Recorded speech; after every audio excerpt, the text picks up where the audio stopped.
Hello student, welcome to concept computer Tally series का lecture number 7 है। और जैसा कि पिछले वीडियो में प्री डिफाइंड जो ग्रुप थे, इनमें प्राइमरी ग्रुप के बारे में हमने अपने कंप्लीट किया था। और आज इस वीडियो में जो 13 सेकेंडरी ग्रुप हैं इनको कंप्लीट करेंगे। तो इस वीडियो में इससे पहले आपको यह पता होना चाहिए कि प्राइमरी ग्रुप क्या है और कहाँ कहाँ पर यूज किया जाता है। अगर आपने पिछला लेक्चर नहीं देखा है तो पहले जाके उसको कंप्लीट कर लीजिए, ताकि आपको कंफर्म हो जाए कि प्राइमरी ग्रुप्स क्या हैं, कहाँ कहाँ पर यूज किया जाता है, कैसे अप्लाई किया जाता है, कौन से अकाउंट में कौन से ग्रुप को रखा जाता है। सबसे पहले टैली में जो प्राइमरी ग्रुप्स हैं और सेकेंडरी ग्रुप्स हैं, इसके बारे में समझ लेते हैं। जैसे कि कल ही हमने समझा था कि टैली में टोटल 28 ग्रुप्स होते हैं, 15 प्राइमरी होते हैं, 13 सेकेंडरी होते हैं। प्राइमरी क्या होता है, सेकेंडरी क्या होता है, इसको समझ लेते हैं अच्छे से। जैसे प्राइमरी ग्रुप के बारे में समझते हैं। जैसे मान लीजिए कि हम कोई सामान खरीद रहे हैं और वह 400 पीस खरीदा जा रहा है। टोटल 400 पीस खरीदा जा रहा है। यहाँ पे हम एक अकाउंट बना लेंगे कि हाँ, सामान को परचेज किया गया, तो यहाँ पे एक परचेज के नाम से अकाउंट बना लेंगे। यहाँ पे एक परचेज के नाम से अकाउंट बना लेंगे। 400 आइटम्स को खरीदा गया, लेकिन यही 400 आइटम्स हमने 4 अलग अलग राज्यों से खरीदा। जैसे कुछ सामान हमने यूपी से खरीद लिया, कुछ सामान हमने बिहार से खरीद लिया, कुछ सामान हमने राजस्थान से खरीद लिया, कुछ सामान हमने हरियाणा से खरीद लिया। ऐसे से 4 राज्यों से मान लो हमने 100 आइटम्स खरीद लिए चारों से, तो टोटल मिला के कितने हो गए, 400। तो टोटल ये 400 हो गए, यानी हमने एक बुक में लिख रखा है कि हमने 400 आइटम्स खरीदे। तो ये कहलाएगा हमारा प्राइमरी ग्रुप। एक ही जगह पर हमने इसको कर रखा है कि 400 आइटम्स खरीदा गया।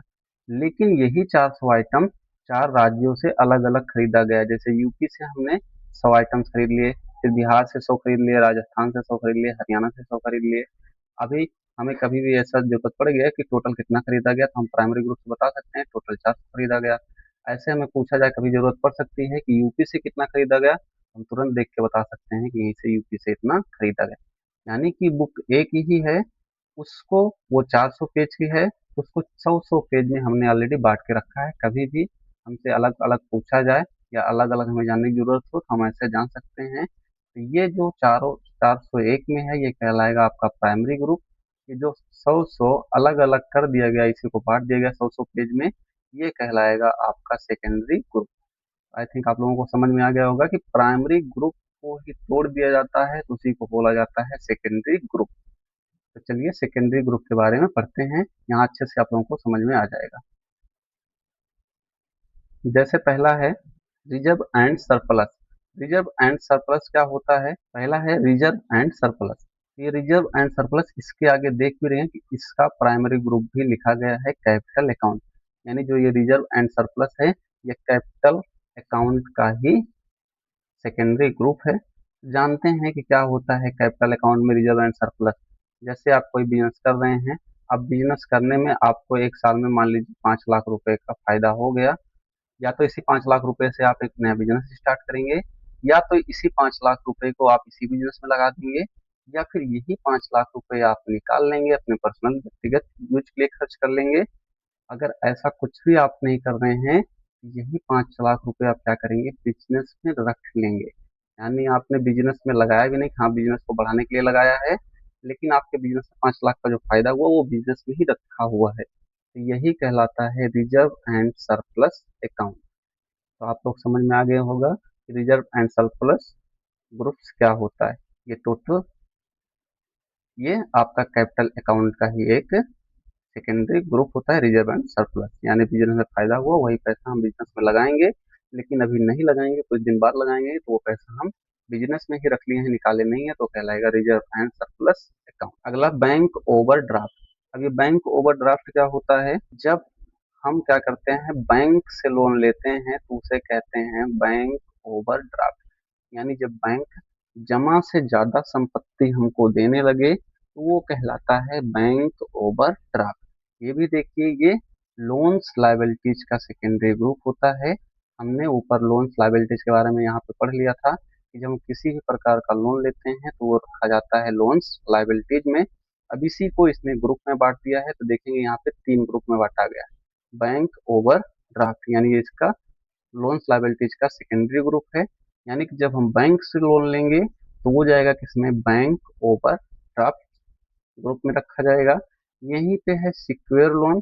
सिक्योर लोन क्या होता है, सुरक्षित लोन। जैसे हम बैंक में गए या कहीं भी गए, वहां पे हम हमारे पास जो गोल्ड्स हैं या प्रॉपर्टीज है उसको सिक्योरिटी के रूप में जमा कर दिए और उस पे हम लोन लिए हैं, तो वो कहलाता है सिक्योर लोन। ऐसे एक और है अनसिक्योर लोन।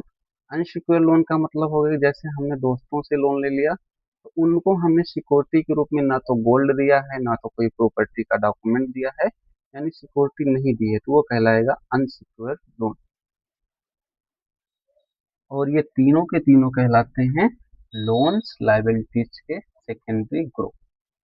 आई थिंक आप लोगों को यहाँ तक समझ में आया होगा। अगला पढ़ते हैं ड्यूटीज एंड टैक्सेस। तो ये भी किसका है, सेकेंडरी ग्रुप। ये करंट लायबिलिटीज का सेकेंडरी ग्रुप होता है। ड्यूटीज एंड टैक्स क्या होता है, जितने भी प्रकार के टैक्स के खाते बनाए जाएंगे वो रखे जाएंगे आपके ड्यूटीज एंड टैक्स में। आगे डिटेल्स में हर ग्रुप के बारे में बताया गया है, आप लोग यहाँ से भी पढ़ सकते हैं। जैसे कौन सा था, ड्यूटीज एंड टैक्स। सभी प्रकार के करों के खाते ड्यूटीज एंड टैक्स के अंतर्गत बनाए जाते हैं। यानी किसी भी प्रकार का हम टैक्स देंगे, जैसे CGST दे रहे हैं, SGST दे रहे हैं, IGST दे रहे हैं, कोई भी टैक्स देंगे हम वो रखेंगे ड्यूटीज एंड टैक्स में। आप लोगों को ये समझ में आ गया होगा।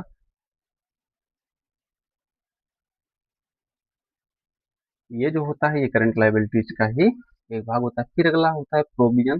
प्रोविजन का मतलब होता है प्रावधान करके रखना, ये भी देखेंगे। तो करंट लायबिलिटीज के ही भाग होते हैं, यानी करंट लायबिलिटीज का ही सेकेंडरी ग्रुप होता है। प्रोविजन, प्रोविजन को कहेंगे प्रावधान के खाते, ये भी करंट लायबिलिटीज का ही सेकेंडरी ग्रुप होता है। ऐसे सन्डी क्रेडिटर्स है, ये भी करंट लायबिलिटीज का ही सेकेंडरी ग्रुप है। तो इन तीनों को पढ़ लेते हैं। तो ड्यूटीज एंड टैक्स हमने पढ़ लिया, किसी प्रकार के टैक्स का खाता बनेगा, अकाउंट बनेगा, तो वो कहला जाएगा किसमें, ड्यूटीज एंड टैक्स में। फिर अगला है प्रोविजन। प्रोविजन मतलब होता है प्रावधान।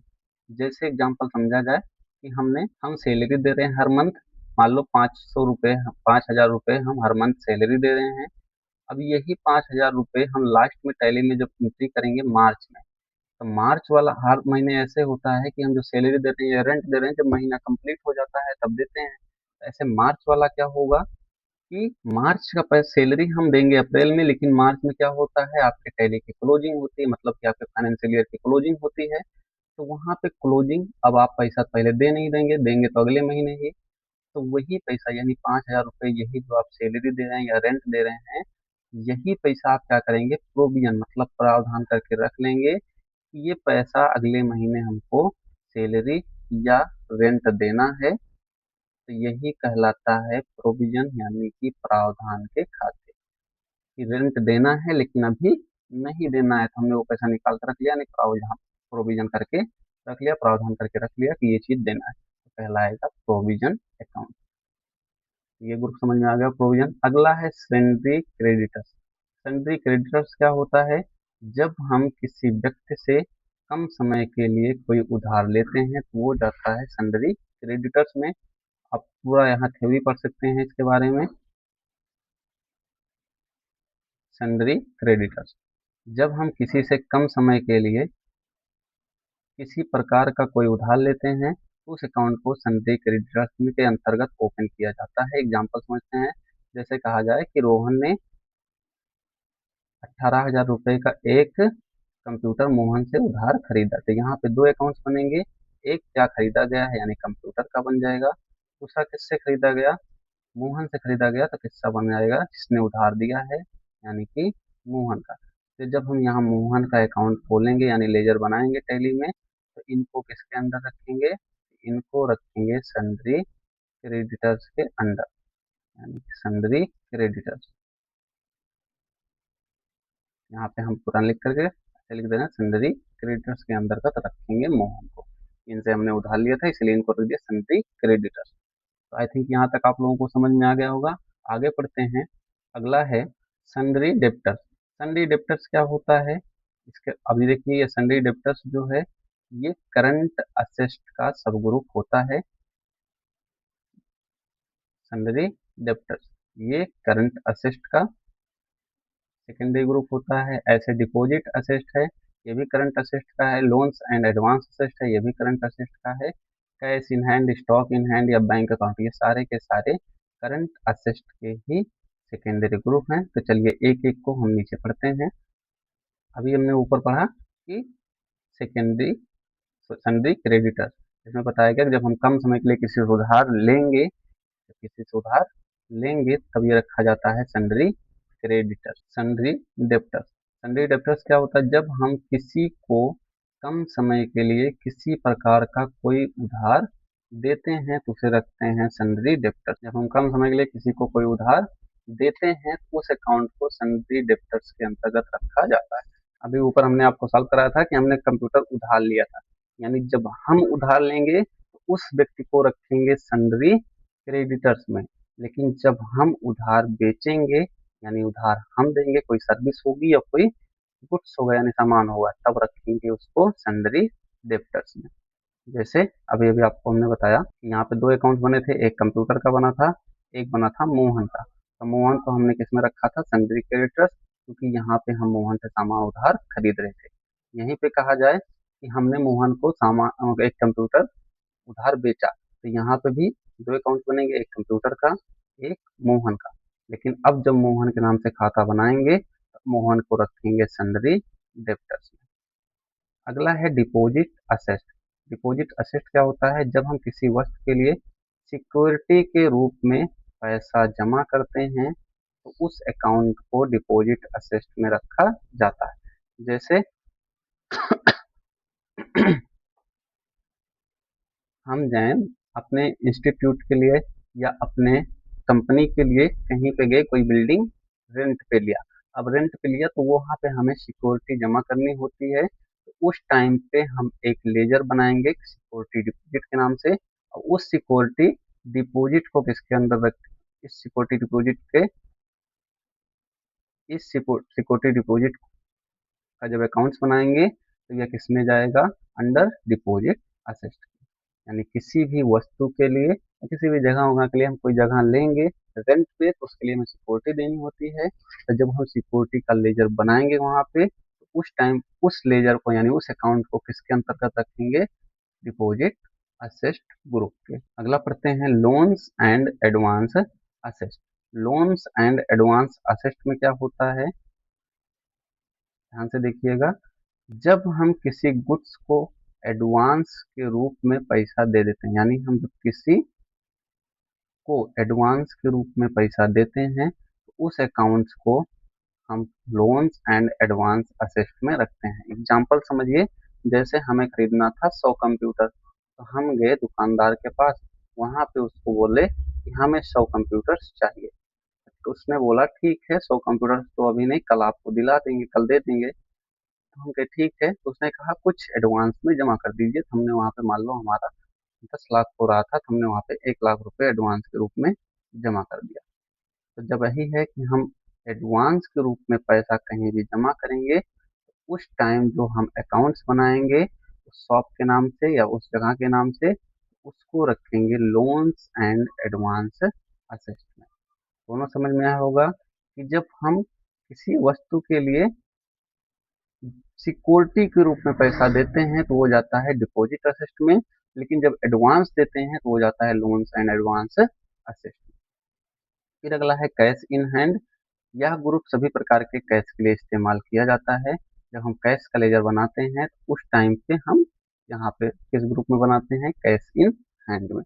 या कैश के किसी और ग्रुप को बनाया जाएगा तो उसे भी रखा जाएगा कैश इन हैंड में। फिर है अगला stock in hand. Stock in hand में क्या होता है? ग्रुप स्टॉक के लिए होता है, मतलब हमारे गोडाउन में कितने स्टॉक पड़े हुए हैं उन सबको हम किसमें रखेंगे, हमारे पास कितना स्टॉक है तो उसको रखते हैं स्टॉक इन हैंड में। फिर अगला है बैंक अकाउंट। बैंक अकाउंट में क्या होता है? सभी प्रकार के बैंक्स के खाते बैंक अकाउंट के अंतर्गत रखे जाते हैं। जैसे कहा जाए कि हमारे कंपनी का या हमारे इंस्टीट्यूट का जो अकाउंट है वो बैंक ऑफ बड़ौदा में है, तो जब हम बैंक ऑफ बड़ौदा के नाम से लेजर बनाएंगे यानी कि अकाउंट्स खोलेंगे बीओबी के नाम से, बैंक ऑफ बड़ौदा के नाम से, तो ये अंडर किसके चला जाएगा? बैंक अकाउंट के। तो आप लोगों को ये समझ में आ गया होगा। ऐसे में एसबीआई का खोलेंगे तो वो भी किसमें जाएगा, बैंक अकाउंट। यानी किसी भी बैंक का खाता जब टैली में ओपन किया जाएगा तो वो जाएगा बैंक अकाउंट में। कल के वीडियो में हम पढ़ेंगे प्री डिफाइंड बाउचर। जैसे आज हमने पढ़ा प्री डिफाइंड ग्रुप्स, तो टोटल ग्रुप्स हमने पढ़ लिए 28, 15 आपके प्राइमरी, 13 आपके सेकेंडरी ग्रुप्स। ऐसे ही कल हम पढ़ेंगे प्री डिफाइंड बाउचर इन टैली। टैली में जो पहले से बने बनाए जो बाउचर्स होते हैं उनके बारे में पढ़ेंगे। तो चलिए मिलते हैं नेक्स्ट वीडियो में। तब तक आप लोग चैनल को लाइक शेयर सब्सक्राइब कर लीजिए।